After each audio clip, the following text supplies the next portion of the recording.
Halo guys, jadi selamat datang lagi di channel aku Mari Bertani. Jadi hari ini aku sebenarnya pengen nunjukin kalau misalnya cabai aku itu ada yang terkena layu fusarium ya. Ini layu fusarium. Karena apa? Karena memang dia pas di siang hari seperti ini dia itu layu. Tapi kalau pas pagi hari ini seger banget. Jadi pas siang dia akan layu. Jadi itu sebenarnya layu fusarium. Jadi tepatnya fusarium itu menyerang di bagian ini. Pangkal batang tanaman cabai, dan itu biasanya layu fusarium. Beda dengan mungkin layu bakteri. Kalau layu bakteri biasanya keseluruhan, salah satunya mulai dari akar. Kalau fusarium dia lebih ke pangkalnya ini. Jadi kalau untuk menanggulangi ini sebenarnya kalau aku pribadi, karena memang aku udah pernah punya pengalaman seperti ini juga. Waktu itu aku menggunakan aku nggak menggunakan fungisida, lebih tepatnya pupuk organik cair.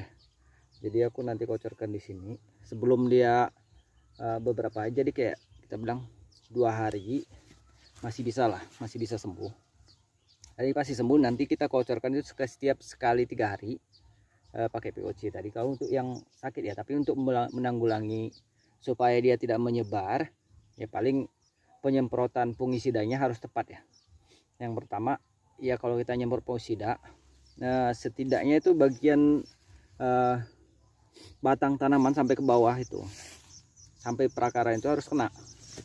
Jadi biasanya kan kalau udah tanaman cabai tinggi ini sebenarnya kadang kita lupa ya menyemprotkan fungisida itu ke seluruh bagian tanaman, termasuk di bagian batang tanaman paling bawah. Jadi sebisa mungkin penyemprotan itu harus dilakukan keseluruhan bagian tanaman. Begitu sampai ke batang lubang tanaman itu sendiri kita harus semprotkan.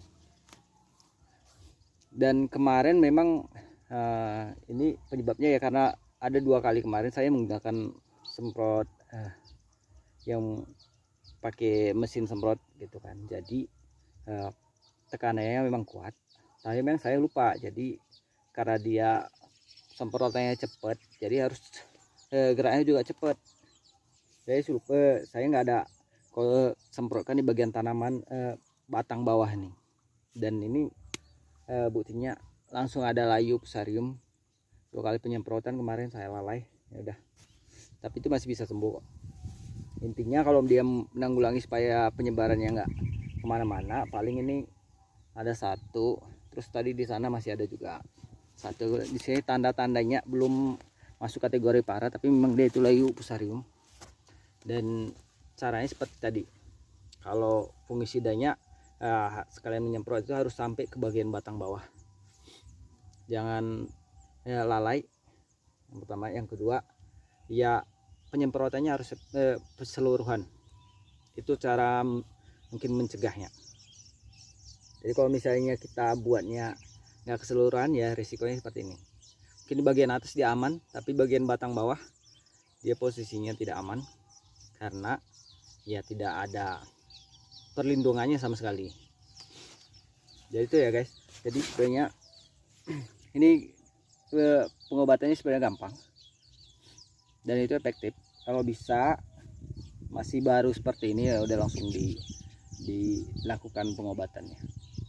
Ini semalam udah aku kocorin POC nya, dan di bagian pucuk dia nggak terlalu layu lagi, cuman bagian ini dong. Cuman dia pemulihannya ini pasti butuh beberapa hari sih biasanya.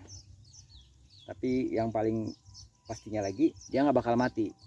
Ini bagian ini nih, bagian pangkalnya ini yang diserang. Oke guys, cuman itu. Jadi aku cuman bagi share-share kayak gitu aja. Jadi kalau misalnya pencegahannya kayak gitu ya, seperti yang aku bilang tadi ya, penyemprotannya menyeluruh sampai ke batang tanaman bagian bawah. Itu pencegahan paling efektif. Yang kedua ya pastinya gunakan apa tuh namanya, mungkin kita bilang pupuk kompos atau apapun yang memang udah fermentasi ya. Karena biasanya dari pupuk kompos atau apa itu ada aja itu misalnya bakteri maupun jamur yang memang masih terkandung, kecuali kalau dia pupuk komposnya memang udah difermentasi. Oke guys, jadi cuman